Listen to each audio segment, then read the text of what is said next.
আপনারা বিভিন্ন অ্যাপ্লিকেশনে এরকম কোড প্রায় দেখে থাকবেন। কোড সম্পর্কে যদি ধারণা কম থাকে তাহলে এগুলো বুঝতে সমস্যা হবে। এগুলোকে বলা হয় সিঙ্গেলটন প্যাটার্ন বা আপনি সিঙ্গেলটন বলতে পারেন। যেটা করে সেটা হলো অ্যাপ এই ক্লাসের ইনস্ট্যান্স বা অবজেক্ট যখন আমি বানাবো, এই কোডগুলো কি করবে, একটা অবজেক্টই বানাবে। আমি যদি এই ক্লাসের 10টা বা 10 বার ইনস্ট্যান্স বানাই তাহলে এই কিন্তু একবারই বানিয়ে দেবে। ওকে, তো আমরা এগুলো আস্তে আস্তে দেখব, তাহলে বুঝতে পারবো। তো আমি এখন এই কোডগুলো রিমুভ করে দিই। আমরা তো ক্লাসের ইনস্ট্যান্স কিভাবে ক্রিয়েট করি, যে নিউ নামে একটা কিওয়ার্ড দিই, তারপরে এইভাবে বানাই, এটা আমরা জানি। কিন্তু ক্লাসের ভিতরেও কিন্তু এই ইনস্ট্যান্সটা ক্লাসের ভিতরেও ক্রিয়েট করা যায়। তো চলেন আমরা সেটা দেখি। ধরেন আমি পাবলিক স্ট্যাটিক একটা মেথড বানাবো, ইনস্ট্যান্স নাম দিলাম। এখন আমি রিটার্ন করব নিউ অ্যাপ। এখানে ফাংশনটা লিখতে হবে। আচ্ছা, এখন আমি এইটা না করে আমি কিন্তু এরকম করতে পারি যে অ্যাপ কোলন কোলন ইনস্ট্যান্স। আমি একটা ভেরিয়েবলের ভিতরে রাখি। আমি ভার্ডাম করে দেখি যে অ্যাকচুয়ালি কি পাচ্ছি। রিলোড করে দেখেন এই যে অবজেক্ট কিন্তু ক্রিয়েট হয়েছে। আচ্ছা, এখন এই যে নিউ অ্যাপ, যেহেতু ক্লাসের ভিতরেই এখানে ইনস্ট্যান্স ক্রিয়েট করছে, তো এখানে অ্যাপের পরিবর্তে আমরা সেলফ ইউজ করতে পারি, তাহলেও একই কাজ করবে। ওকে, তো এখন আমি ধরেন আমি যদি এরকম অ্যাপ 2 নাম দিলাম, তাহলে কি হবে, দুইটা অবজেক্ট ক্রিয়েট হবে আলাদা আলাদা। এই যে #1 #2, যেহেতু আইডি এখানে আলাদা, তার মানে অবজেক্ট কিন্তু এই দুইটা কিন্তু আলাদা অবজেক্ট। ওকে, আচ্ছা, এখন আমি ক্লাসের ভিতরে একটা প্রাইভেট প্রপার্টি নিব স্ট্যাটিক। এখানে নাম দিলাম ইনস্ট্যান্স। এখানে একটা নাল ভ্যালু অ্যাসাইন করে রাখলাম।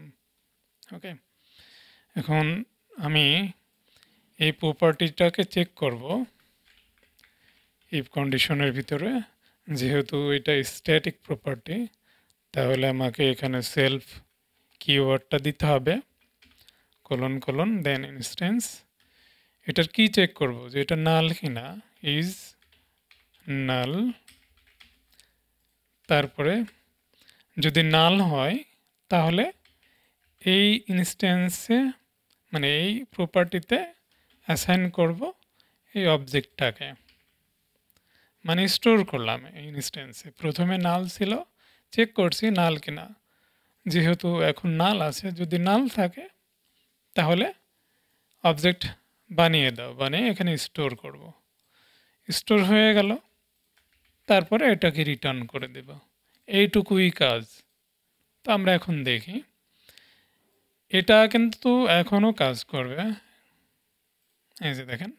বাট এখানে যদি খেয়াল করেন, এখন কিন্তু #1 তার মানে এই দুইটাই কিন্তু একই অবজেক্ট, আলাদা কোনো অবজেক্ট না।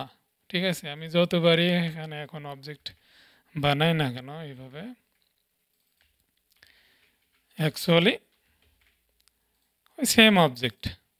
তাহলে আমি আরেকবার বলে দিই যে এখানে যেটা করছে, আমি একটা প্রাইভেট প্রপার্টি নিয়েছি স্ট্যাটিক প্রপার্টি, আর একটা পাবলিক স্ট্যাটিক মেথড নিয়েছি।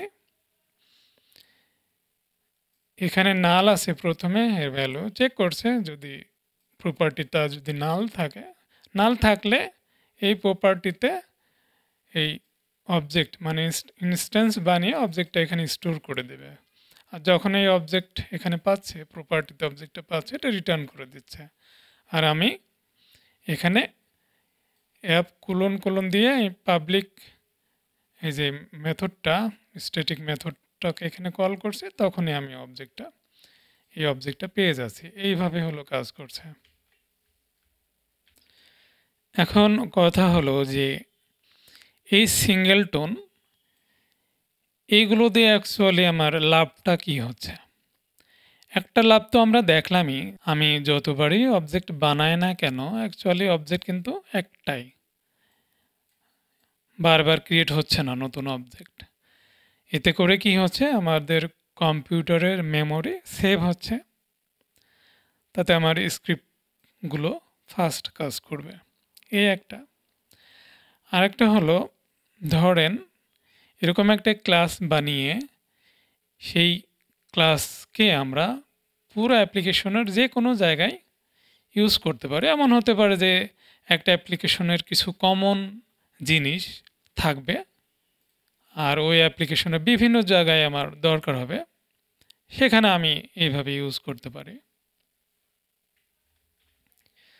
আবার এরকমও হতে পারে যে একটা ছোটোখাটো একটা অ্যাপ্লিকেশনে ধরেন আমরা জাস্ট একটা অবজেক্টের মাধ্যমে পুরো অ্যাপ্লিকেশনটাকে কন্ট্রোল করতে পারি।